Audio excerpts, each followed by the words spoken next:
Hello friends, welcome to the series on structural geology. If you remember, in the previous episode we discussed about faults which are fractures produced in rocks with the two blocks of rock on either side getting displaced along the fault. The fractures are produced due to the application of directed stress and the failure of rock by brittle deformation.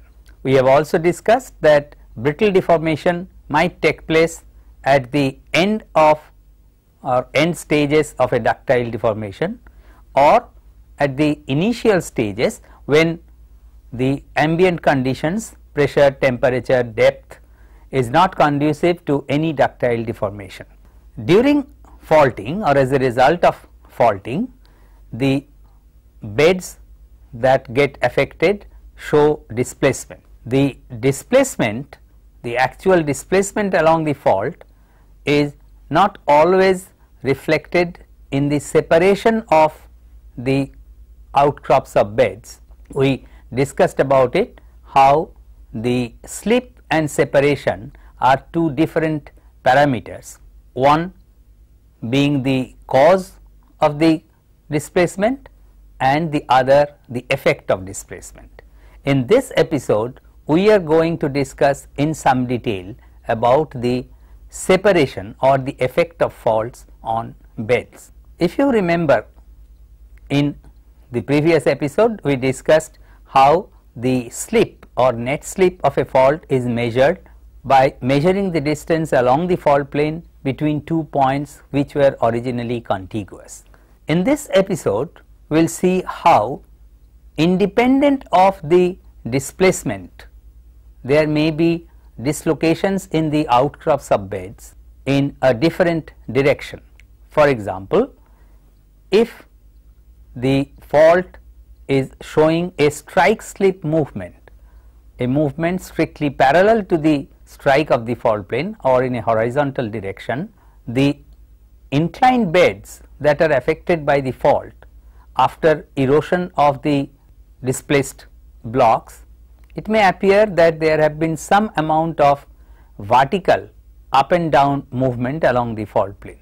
So, the separation is very important to a structural geologist and especially to mining people, mining geologists and mining engineers, because it is important to locate a metallic ore body or metallic load to have an idea about in which direction to proceed with the mining. Now, let us discuss in some detail about the separation of beds caused by faults.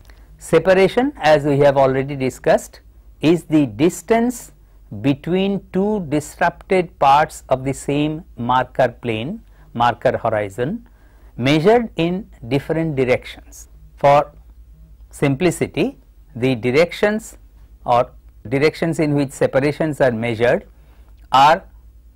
in basically two surfaces, one along the horizontal surface and the other along the vertical section. On the horizontal surfaces, separation between two disrupted parts of the same plane may be measured either parallel to the strike of the fault plane, which is called the strike separation of the beds. Please remember that we measured the separation of beds due to a fault, not the separation of a fault. This is very important. We measured the slip of a fault, but the separation of beds due to a fault. Please remember this while studying the effects of faults on outcrops of beds.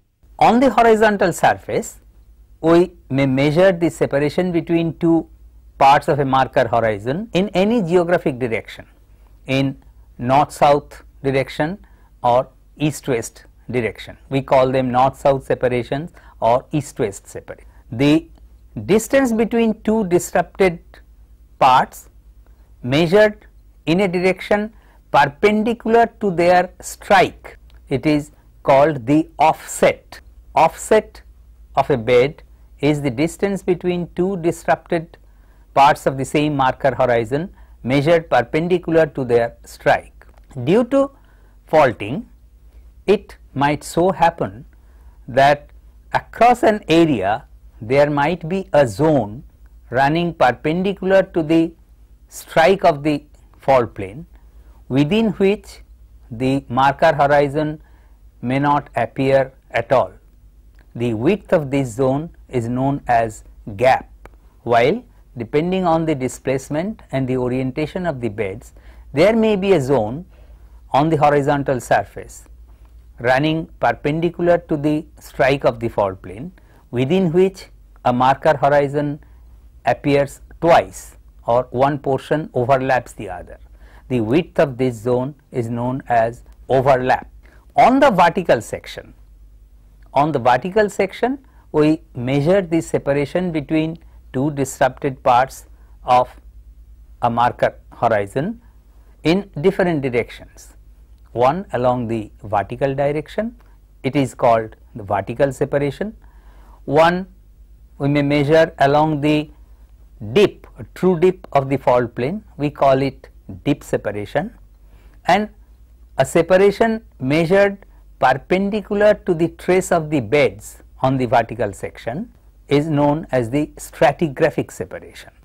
Dip separation, when the fault plane is vertical, is equal to the vertical separation, and when the fault plane is inclined, dip separation may be resolved into two mutually perpendicular components, one which is called throw, which is the vertical component of dip separation, and the other is called heave, the horizontal component of dip separation. Similarly, the stratigraphic separation, when it is not vertical, may have two mutually perpendicular components. They are called stratigraphic throw for the vertical component and stratigraphic heave for the horizontal component. Though the terms stratigraphic throw and stratigraphic heave are not very much in vogue these days, the throw and heave is important, especially to a mining engineer. The separation, as we have discussed in the previous episode, may not always reflect the actual displacement of the beds along the fault plane. We have discussed how a trace slip fault, a fault in which the displacement or net slip is along the trace of the affected bed on the fault plane, will not result in any displacement at all. Thus, it should be kept in mind that slip and separation are two different parameters, and for all practical purposes the separation is quite important, and only if two different planes, differently oriented planes, are found to be disrupted along a fault plane, from their separation the net slip can be measured.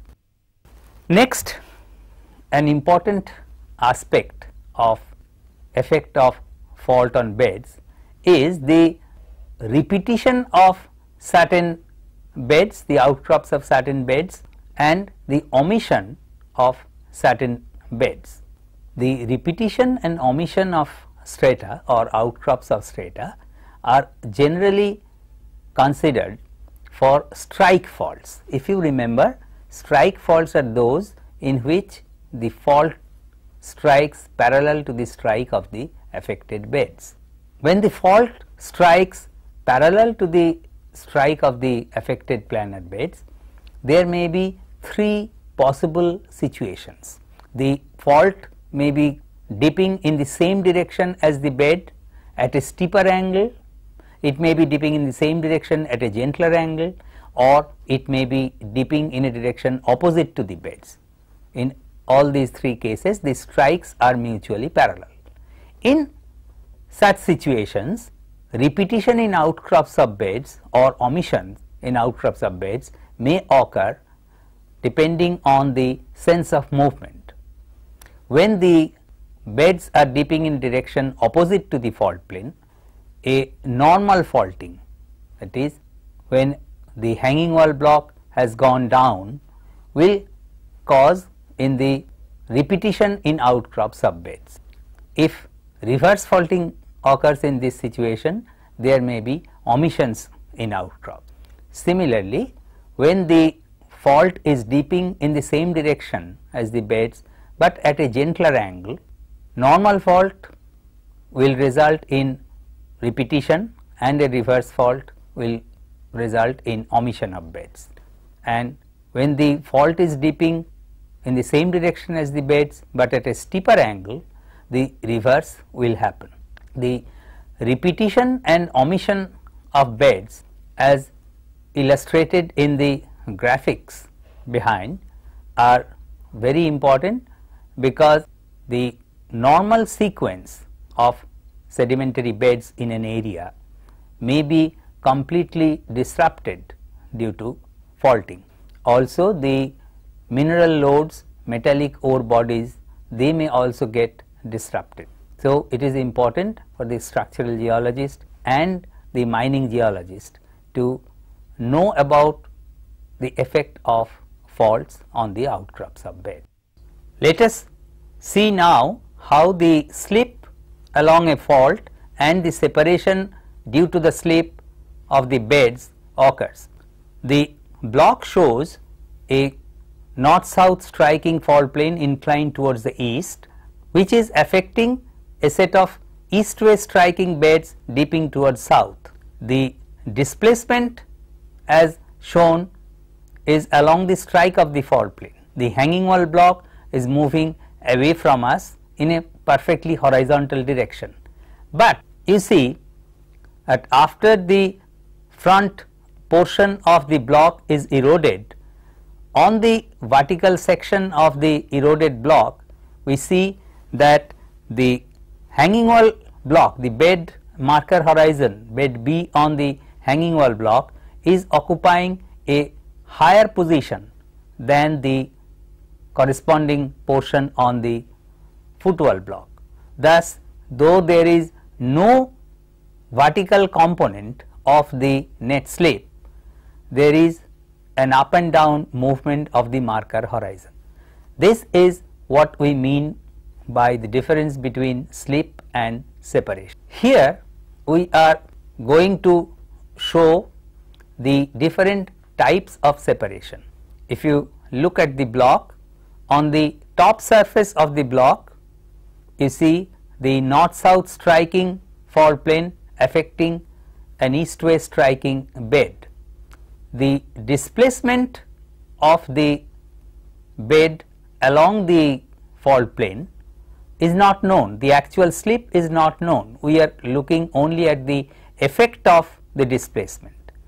The distance between the two disrupted parts of the marker horizon along the fault plane or along the strike of the fault plane is known as the strike separation.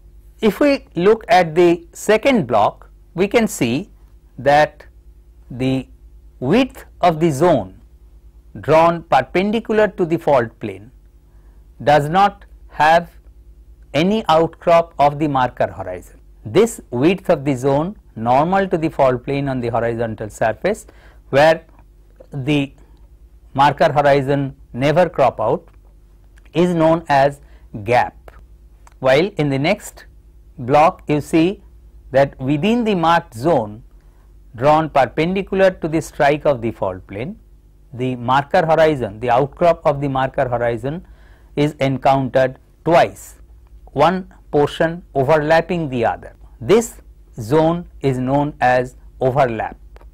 In the next section it shows the vertical section across a fault plane. Here you see the displacement or separation measured in the vertical direction is vertical separation. The separation measured in a direction parallel to the true dip of the fault plane is the dip separation. Dip separation can be resolved into two mutually perpendicular components as shown in the block. The vertical component of dip separation is known as throw and the horizontal component is known as heave. Next, let us look at the separation of the marker horizons measured in a direction perpendicular to the trace of the beds on this vertical section. This is known as the stratigraphic separation. Stratigraphic separation may also be defined as the true thickness of the beds that originally separated the beds have been measured. Then stratigraphic separation may be resolved into two mutually perpendicular components. The vertical one is known as stratigraphic throw and the horizontal one is known as stratigraphic heave. Here in these sets of figures, we are trying to show how faulting causes repetition in the outcrops of beds and omission in outcrops of beds. The term repetition and omission has to be understood very carefully. Repetition means the repetition in outcrops of one or more beds of a sequence, while omission means that the absence of a or one or more than one bed that we know is present within the sequence. The graphic shows how the differently oriented fault planes, the relative orientation of the fault plane and the beds being different, though their strikes are all parallel, how different movements cause either repetition in the outcrops of beds or omission in the outcrops of beds. The repetition and omission has to be understood very carefully for understanding the displacement along the fault plane. Now, let us discuss a few important questions that are generally asked at the exams. About faults, it is very important to know about the different parts of a fault. Strike of a fault, the dip of a fault, the hanging wall side, the foot wall side, these are important. Then we should know about the slip or total displacement along the fault plane, the net slip measured between two originally contiguous points on two walls of the fault plane, the two components of the net slip, the strike slip component that is parallel to the strike of the fault plane and the dip slip component, the component parallel to the line of true dip of the fault plane. Then it is important to know about the separations. We have discussed certain new terms like the strike separation, dip separation, stratigraphic separation, throw, heave, offset, overlap, gap. So these definitions are to be remembered very carefully and have a clear idea about what each of them represent. For this, it is best to draw sketches and identify each of the separations carefully. It is also important for faults to remember which features are most helpful in identifying a fault plane. While on the context of the outcrops of beds affected by faults, let us also discuss the effect of faults on folded bed. You have a look at the graphics where you will see that displacement along a fault plane causes different effects on differently oriented limbs of a fold. So, if a gently dipping limb of a fold and the steeply dipping limb of a fold both show identical strike separations, it is evident that the fault must be a strike slip fault. Similarly, the sense of displacement along the fault, which side is up thrown and which side is down thrown, is determined by the fact on which side lower beds are occurring and which side higher beds are occurring. The apparent movement along a fault is established by observing the occurrence of higher beds and lower beds on either side of the fault plane. Conventionally, we follow a rule of thumb which says that higher beds on the down thrown side come in contact with lower beds on the up thrown side. This is true in most cases except two. Let us discuss those two situations here. When the fault is a strike fault, that is, the fault strikes parallel to the strike of the planar beds they affect, and the fault dips in the same direction as the beds but at a gentler angle, this rule of thumb does not hold. In this case, the actually up-thrown side will contain lower beds and the actually down-thrown side will contain higher beds.